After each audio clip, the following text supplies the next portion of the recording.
برکت کا یا برکت حاصل کرنے کا ایک ذریعہ قرآن مجید کے ساتھ تعلق ہے۔ قرآن مجید اللہ تبارک و تعالیٰ کا کلام اور اس کی صفت ہے۔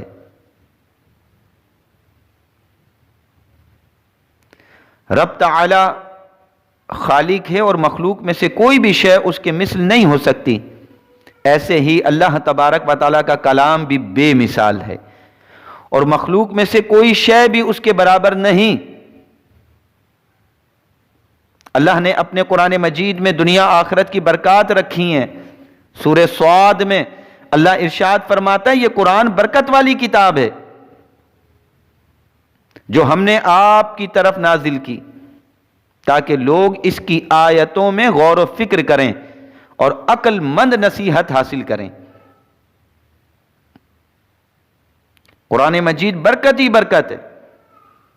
اللہ تعالیٰ کا کلام دنیاوی برکتوں کا ذریعہ بھی ہے اور اخروی سعادتوں کا باعث بھی۔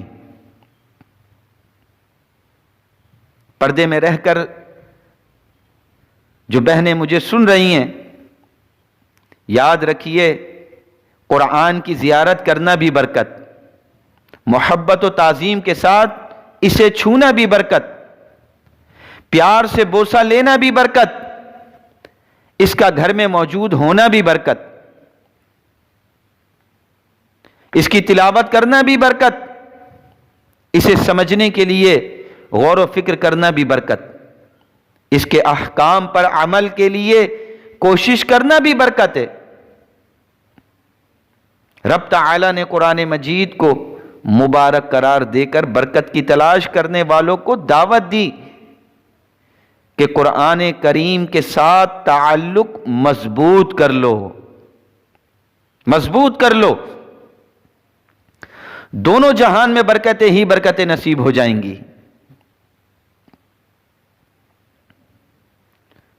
خواجہ حسن بصری رحمۃ اللہ علیہ سے مروی ہے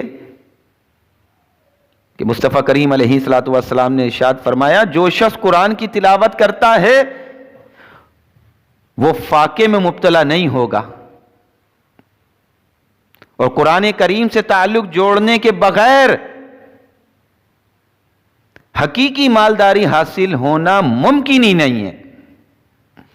جو قرآن کی تلاوت کرتے ہیں وہ فاقے میں مبتلا نہیں ہوتے، وہ تنگ دستی میں مبتلا نہیں ہوتے، وہ غربت کا شکار نہیں ہوتے۔ حضرت محمد بن سیرین رحمۃ اللہ علیہ نے فرمایا جس گھر یعنی جس جگہ میں قرآن مجید کی تلاوت کی جاتی ہو اس میں رحمت کے فرشتے آتے ہیں اور شیطان بھاگ جاتے ہیں۔ وہ گھر اپنے اہل کے لیے وسیع ہو جاتا ہے اور اس میں خیر و برکت کی کثرت ہوتی ہے جس جگہ قرآن پڑھا جائے، اور جس گھر میں قرآن کریم کی تلاوت نہ کی جائے وہاں شیطان آتے ہیں اور فرشتے چلے جاتے ہیں۔ افسوس، وہ گھر اپنے اہل کے لیے تنگ ہو جاتا ہے اور وہاں خیر و برکت بھی قلیل ہو جاتی ہے۔ یہ حدیث مصنف ابن ابی شیبہ کی ہے، 30,023 حدیث نمبر ہے۔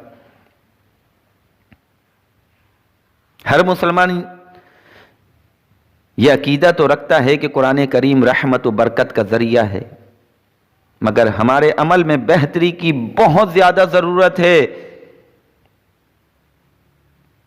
برکت کے لیے قرآن مجید کو اپنے گھر میں رکھنے کے ساتھ ساتھ روزانہ اس کی تلاوت بھی کریں، تنگ دستی دور ہوگی، محتاجی دور ہوگی، بیماریاں دور ہوں گی۔ بہنوں اور بیٹیوں کو قرآن مجید کے سائے میں رخصت کرنے سے زیادہ توجہ انہیں قرآن کریم کی تعلیمات سے آراستہ کر کے رخصت کرنے پر دیں۔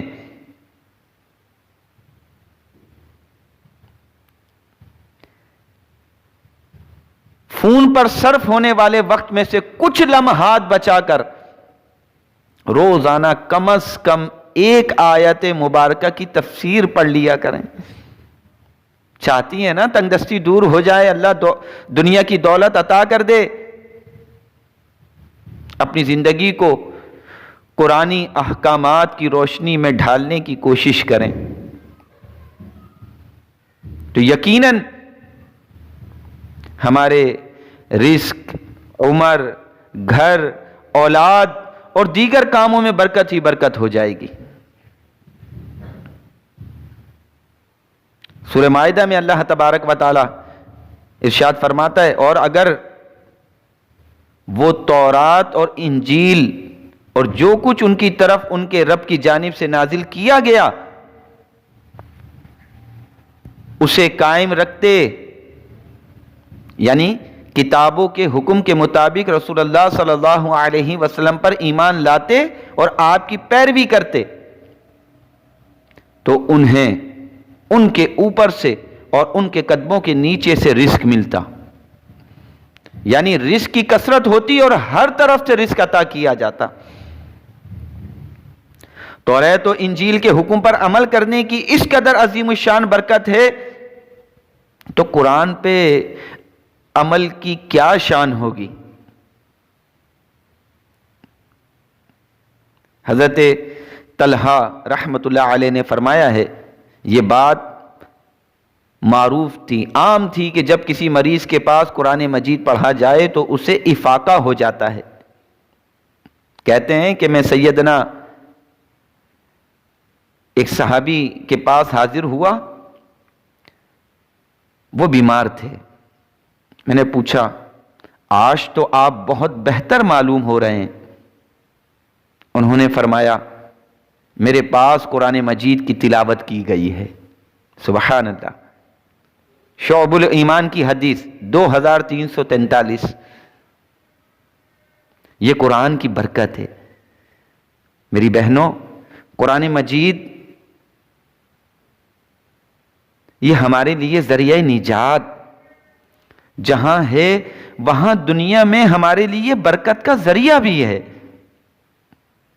ہم تنگ دستی، بیماری، لڑائی جھگڑے، پریشانی میں مبتلا ہیں، لیکن قرآن کھول کے نہیں دیکھتے، قرآن کی تلاوت نہیں کرتے، اللہ کے کلام کو اپنے آپ سے دور کیا ہوا ہے. اپنے قیمتی کپڑوں پر مٹی نہ لگے تھیلی میں پیک کر کے الماری میں اسے حفاظت سے لٹکایا ہوا ہے، لیکن قرآن یہ الماری کے اوپر دھول مٹی کے اندر پڑا ہوا ہے. قرآن پڑھیں، اللہ برکت دے گا.